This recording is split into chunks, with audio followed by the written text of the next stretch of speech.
Okay, in last session we discussed about head, tail, more or less commands, right? Today we are going to discuss about something called as path variable. So when we want to discuss about path variable, we need to discuss about something called as environmental variables. So what are this? Is, for example, I have a Linux machine. If I execute ls command, right? Ls means like your Linux will be able to understand that ls command by default, right? Ls mkdir. Why? Because those are Linux commands itself, right? But if I install, like if I configure Maven on that Linux machine, so Maven is an external tool. If I try to run any Maven commands, your Linux machine will not be able to identify that Maven commands. By default, it will treat if you execute any Maven. Maven is a build tool. We will learn in further classes. So if you run any mvn command, which is a Maven command, your Linux cannot understand it. Why? Because it is an external tool. You just configured. So when you type mvn, it will try to check. Your Linux machine will try to check that whether mvn command is present in bin folder or not. Binaries will be present in bin and sbin, right? It will check in sbin. It's not there. So it will throw mvn is not a valid command, like that it will show. Yes or no?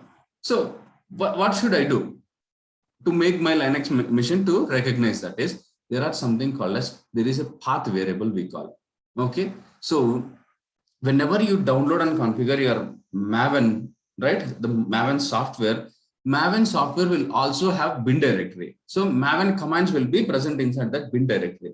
That bin, right? Maven. So I downloaded some Maven software, something called as Maven something /bin will be there. So that entire path I have to take, and there is one variable in your Linux machine called as path.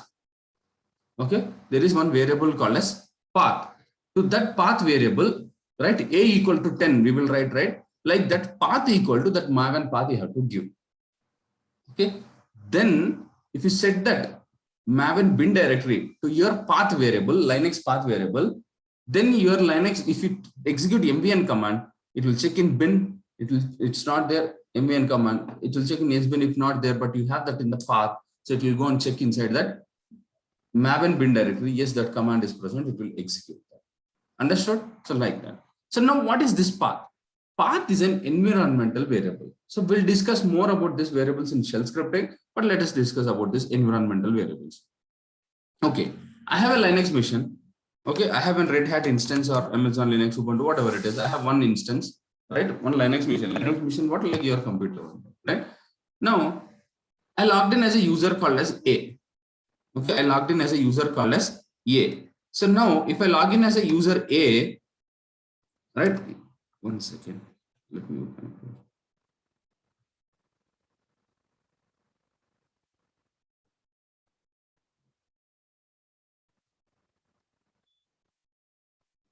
this machine.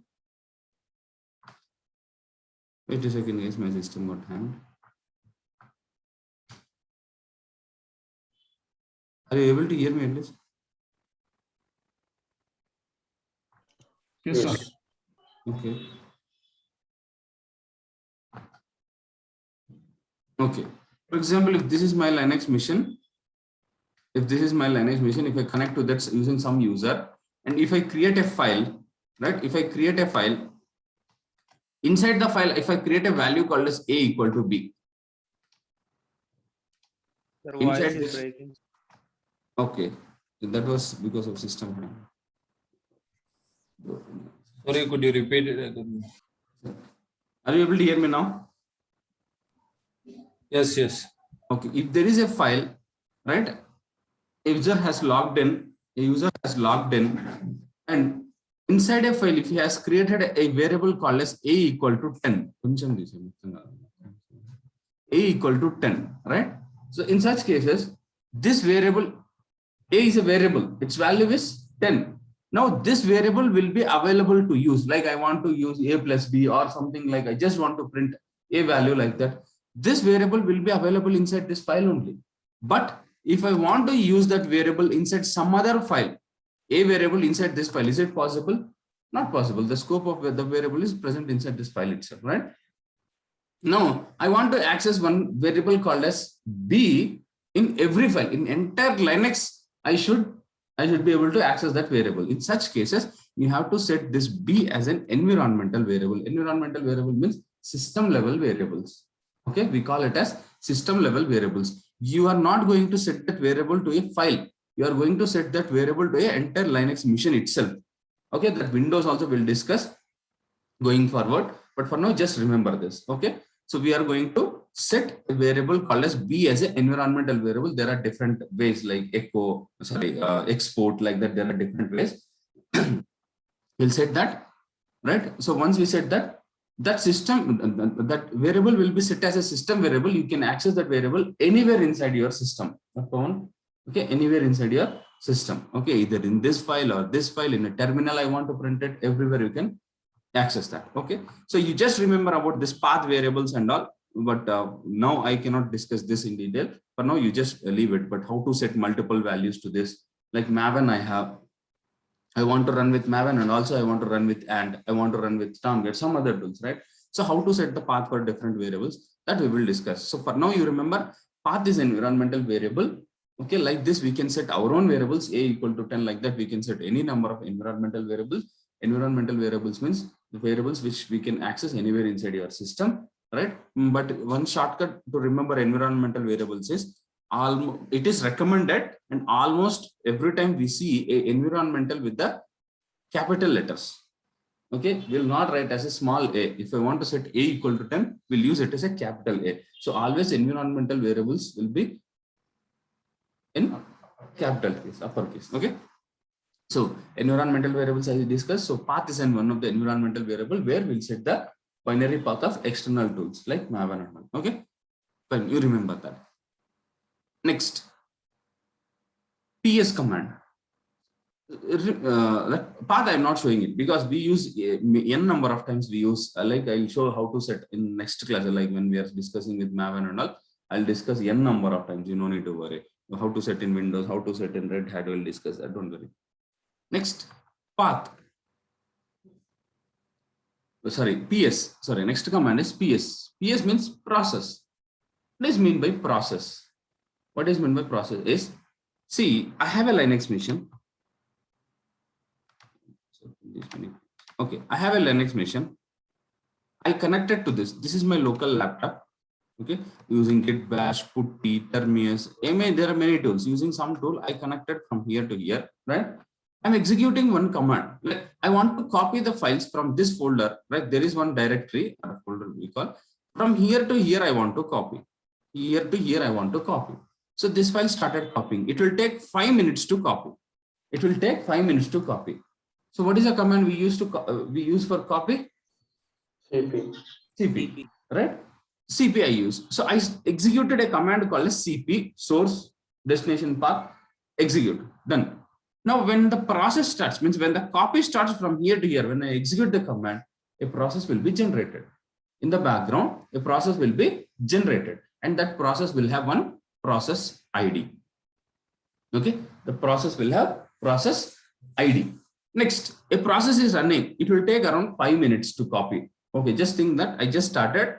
The process has been generated. In the background, it will have one process. Okay. Next, I want to move some files. There is one more folder. I want to move from here to here. I want to move. I executed that move command. It also takes like 4 minutes or 5 minutes. What happens? The process will be generated and it will have one process ID. So now how many processes are there? 2 processes. How many process IDs will be there? 2. And what is the user he has logged in here? For example, think that a user has logged in. A user called as A. Now this process belongs to which user? A. Some other user has logged in called as B user, and he connected here and he is executing some commands. Like he opened a file in a VA editor. When you open a file in VA editor, that is also a process, right? You're writing something, you want to save it. A process will be there, right? So that is also a process. So this process belongs to this user. This 2 process belongs to this user. Your voice is breaking, Manikanda. I think check from your end. I have full internet and I have nothing. Others, are you able to hear, guys? Breaking, sir. Breaking.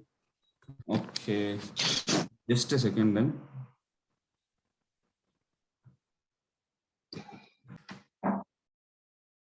Okay, so these are the processes, right? These this user has 2 running processes, this user has 1 process. When this process completes, what will happen? The process ID will be removed, means that disappears, like the process will be completed. So how many process this user has? Only 1 process. So total 2 process, like that, right? So whenever you start a process will start and the process will have 1 ID, and whenever the process will complete, that process will be removed, right? Right? So like that. Now I want to see, for example, we are running so many processes in the background. I want to see how many processes are there. PS is the command. Okay, PS, I'll show you. Okay, this will show you currently running processes on your terminal, how many processes are running, that it will show. And for that particular user, on that terminal, you mean only for that particular user who has logged in, that user has running how many processes. For example, if I log in with this user has 2 processes running, and from some other place, this user has logged in and he is running a process. Now, if this user types PS, how many processes it will show for this user? 2. For this user, 2 processes are running.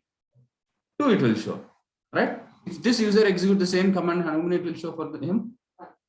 But how many are there in the entire mission? How many processes are running? 3. So if this user wants to see the all running process in this mission, then he has to type this PS minus A. PS minus A. So this PS will show only the current working user process, whereas this PS minus A will show all the processes running that mission. And in this case, if there are 10 users, I want to see only particular user process, then you have to type PS, that particular user name. If you type only for that particular user processes, it will show. Okay. Next, in general, it will show all the information. I don't want all the information. Without kernel information, I want, right? Except kernel processes and all I want. In general, we use this command PS minus EF we use because it is going to show all the process. There will be some kernel process also running. We don't want to see that in general. So without kernel process, if you want to list something, PS minus EF you are going to use. Understood? PS minus EF. Okay. Now let me connect to this Linux mission. Just a second. Let me pause that video again. Okay, so this is my AWS instance. Okay, this is one is my AWS instance. So I connected to this using Git Bash. So in real time, we'll not use Git Bash, but going forward, we'll learn how we use in real time. Now we'll see Git Bash. So now I want to connect to this. So let me take the connect command. Okay, it will not connect. Just a second, it will make all issue. 1 sec.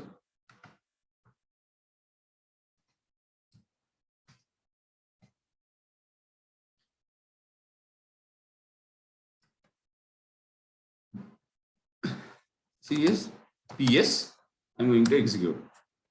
It is showing this is process ID.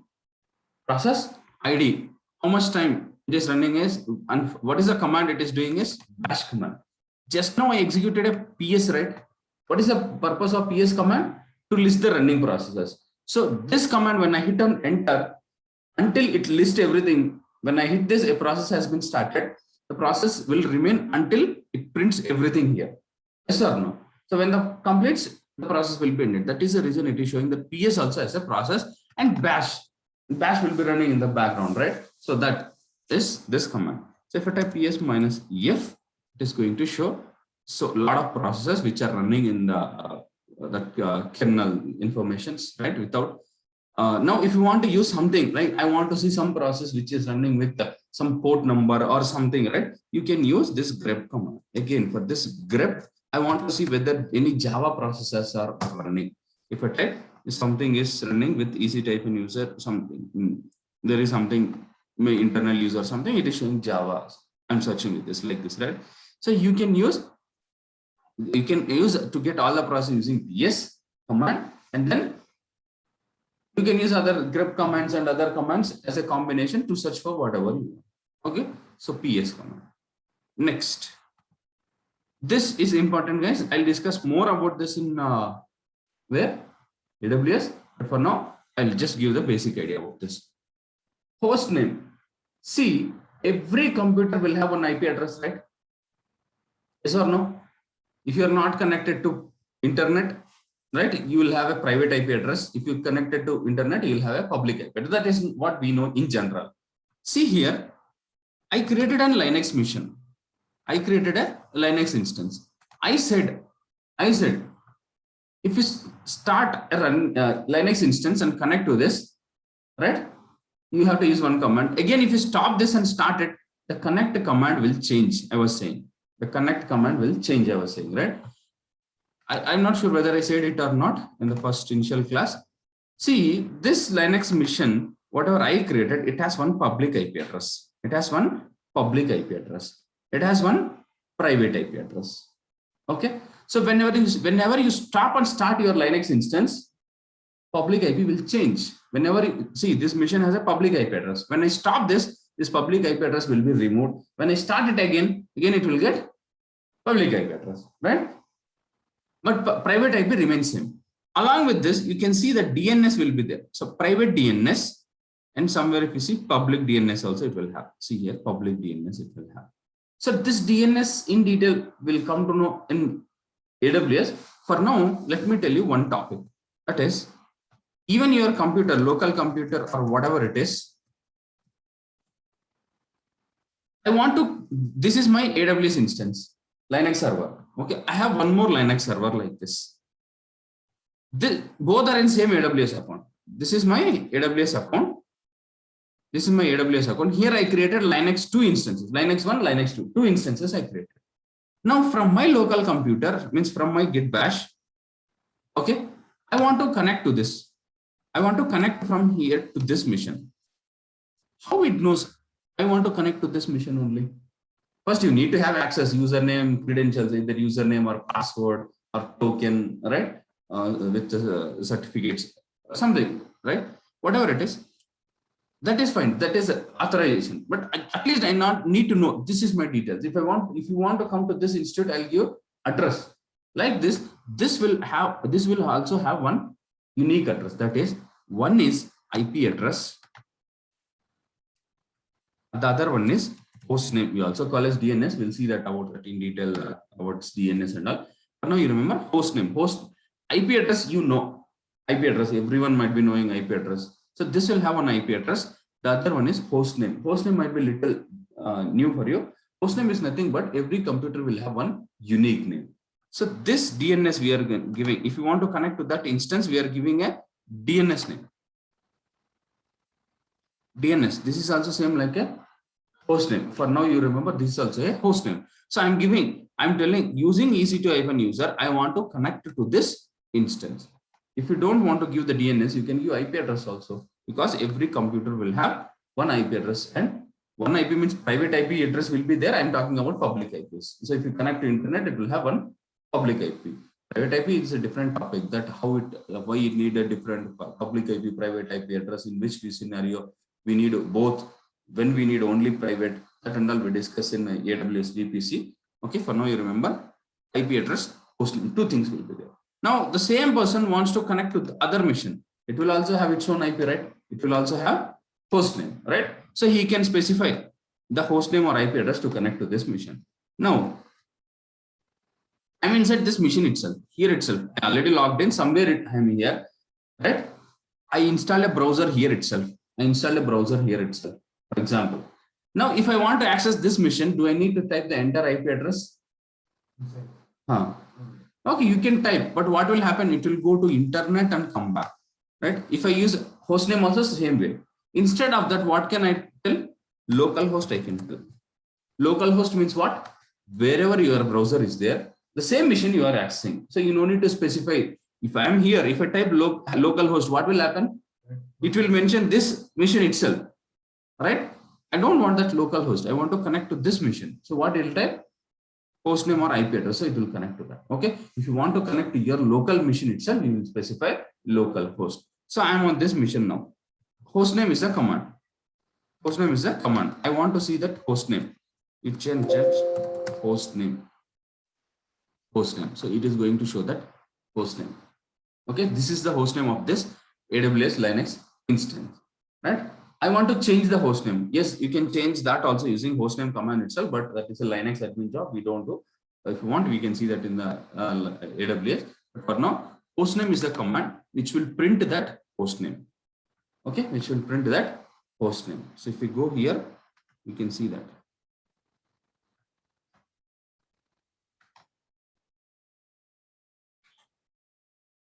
See this private DNS it is printing. I said right, for now we treat this DNS as the hostname itself.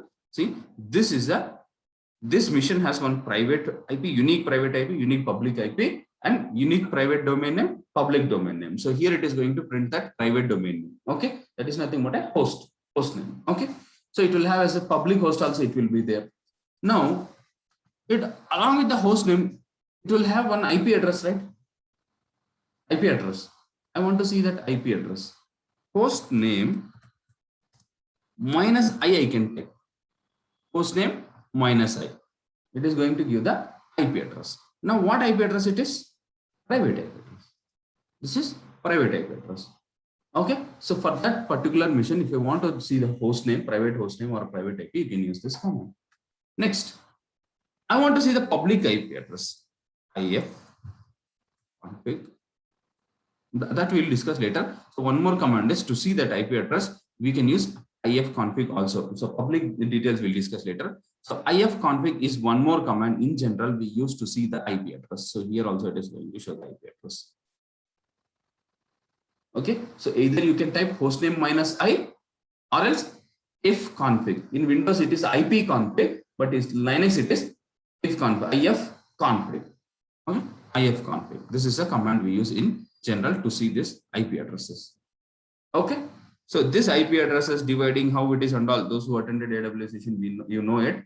If not, if you attend once again, I'll show. Those who has not attended, we'll discuss in AWS. Okay. Okay. Hostname is the command which will list the hostname minus I. It will list IP address, or else if config we can use. Okay. Fine. Next. So this we don't use in general, but just for knowledge purpose, you can remember this is if you want to know that network information, what is network you don't know for now. Okay, again AWS dependency is there here. So this is a command you can type to list the network information, but you don't understand it. If you service command we'll discuss later. Just I already discussed this if config hostname minus I. Okay, and this is one more important command, guys. This I forgot, I would have explained at the last time itself. Anyways, let's discuss now.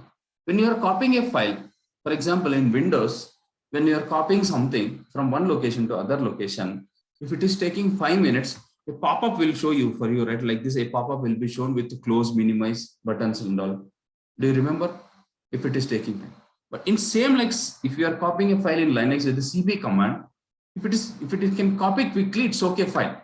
But if it is copying something, right, which will take time and you want to run it in the background, you don't want to show there I'm copying something like that and all. You want to run it in the background, and the symbol you have to append. Not only for a copy, anything, any process. If you want to run that process in the background, then we have to use one and symbol at the end. And the symbol at the end of the command indicates to run this command in the background, to run this command process in the background. This you remember. Okay, fine. Next, you know about processes. You know about process. I just explained, right? There will be a process running and all. Now, one process got hanged, or else like it is running in the background. I want to stop it. Suddenly, I want to stop it. Kill is the command to do such actions. Kill is the command to do such actions. So I'm not discussing in detail about Linux admin level, but whatever we require for DevOps engineer, that level I'm discussing. So kill is a command. For the kill has different signals to do different actions, right?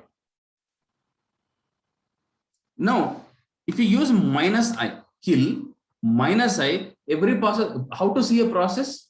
PS command. Whenever you list the processes using PS, it will generate, it will show that process ID, right? Whenever I type like this,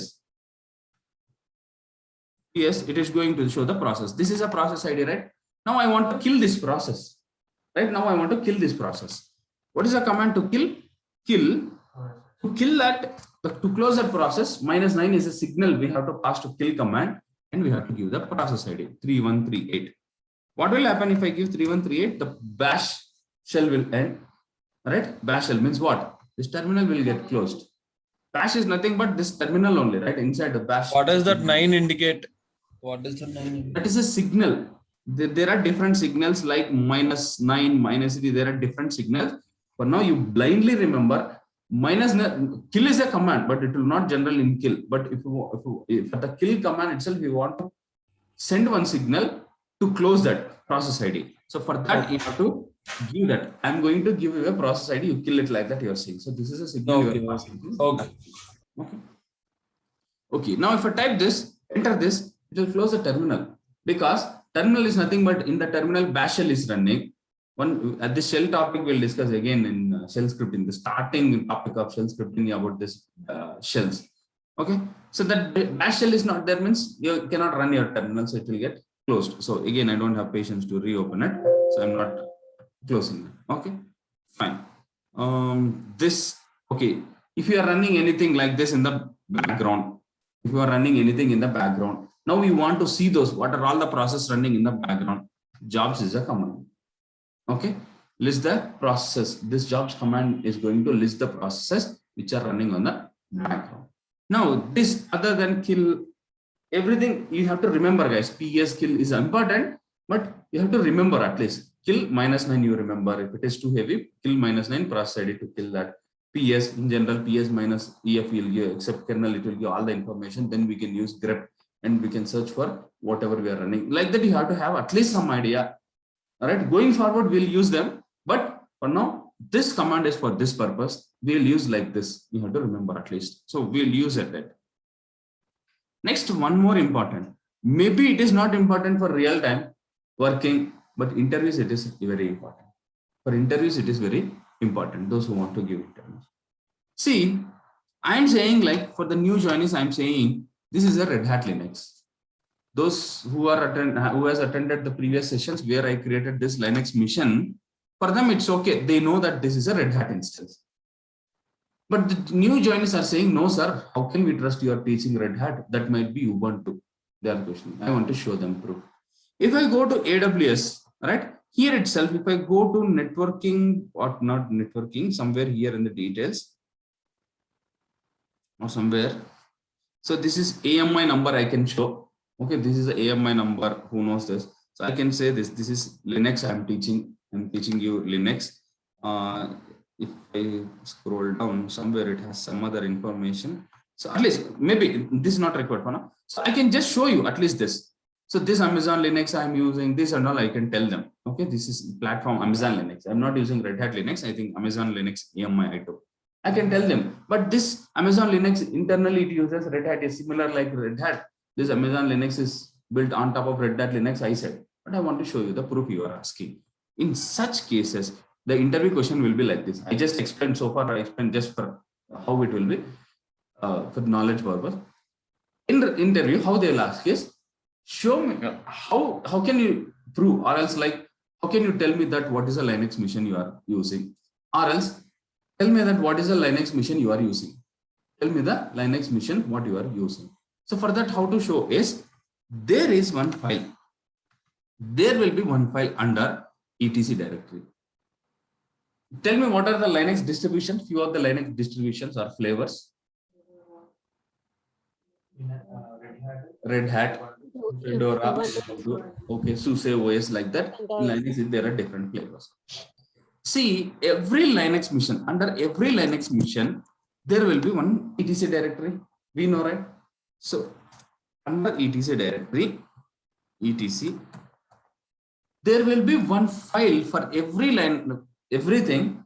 If it is SUSE, right? SUSE distribution, SUSE minus release, SUSE hyphen release. If it is Red Hat, Red Hat hyphen release. Ubuntu means Ubuntu hyphen release, something. It ends with hyphen release. Now I want to print that. See, the starting of the file is changing, but the hyphen release is fixed. If it is SUSE means SUSE hyphen release. Red Hat means Red Hat hyphen release. Now that file will have the complete information. Don't sleep, man. Okay. Okay. That okay. So that file will have hyphen release extension for sure. Now, how can I print that file? I want to print star hyphen release. Why you are thinking? *release. I don't know whether this is Red Hat Linux or SUSE or Ubuntu, whatever it is, I don't know. But I know that under etc directory with that distribution name -release, one file is there. -release common, so I'm printing like this. Now this file, this is very important. This file under etc directory, every operating system Linux distribution will have a file with -release extension. If you print that, it will have the full information. What it is saying? It is Amazon Linux. The name is Amazon Linux. Version is second. Next.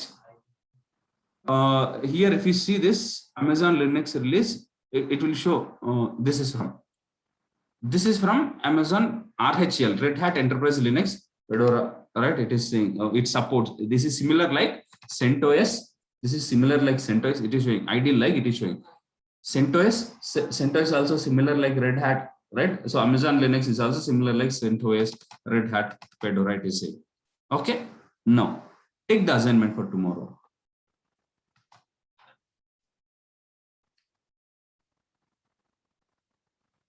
Okay, create an Red Hat instance in your AWS.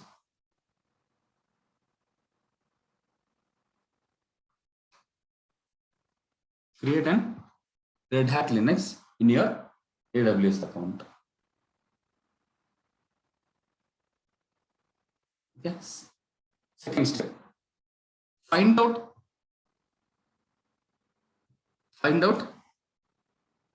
Linux.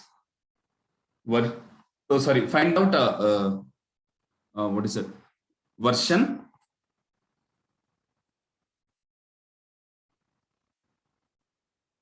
distribution